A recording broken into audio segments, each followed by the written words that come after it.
Bonjour à toutes et à tous et bienvenue dans ce Sauterre Tuto. Aujourd'hui, nous allons voir comment réaliser un test d'étanchéité sur un circuit frigorifique d'une pompe à chaleur RR.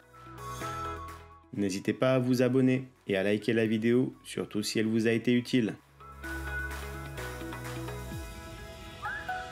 Cette opération complexe est à destination des professionnels ayant une aptitude à manipuler les fluides frigorigènes. Le test d'étanchéité doit être réalisé à la mise en service d'une installation, mais également en dépannage afin d'identifier l'origine d'une fuite sur une installation existante. Pour cela, vous aurez besoin d'un manomètre et d'une bouteille d'azote.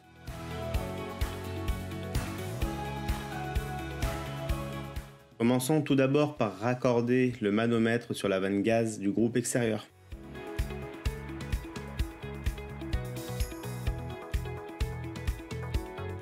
Ensuite, raccordez le flexible du manomètre à la bouteille d'azote.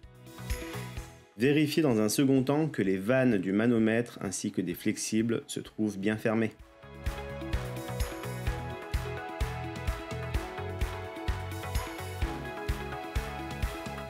Il est maintenant possible d'ouvrir la bouteille d'azote afin d'atteindre une pression de 25 à 30 bars et en n'excédant surtout pas une pression supérieure à 35 bars.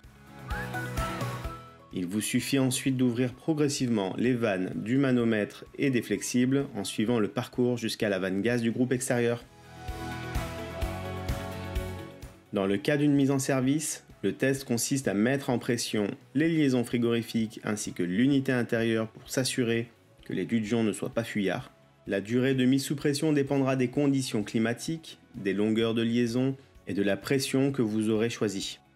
D'une demi-heure à une demi-journée de mise sous pression suffisent pour identifier si vos dudgeons fuient. Dans le cas d'un SAV, le test consiste à mettre en pression les liaisons frigorifiques, l'unité intérieure ainsi que le groupe extérieur préalablement vidé de son fluide. Poussez l'installation à 35 bars et fermez les vannes. Vous trouverez donc 35 bars dans l'ensemble unité intérieure et liaison frigorifique, mais également 35 bars de l'autre côté des vannes, c'est-à-dire dans le groupe extérieur. En conclusion, 24 heures plus tard, en débranchant le manomètre, vous pourrez identifier qui a perdu ces 35 bars et déterminer dans quelle partie de l'installation se trouve la fuite.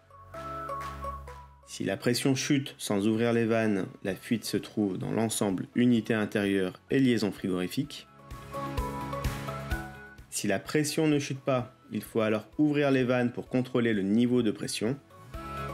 La chute de cette dernière signifiera la présence d'une fuite dans le groupe extérieur.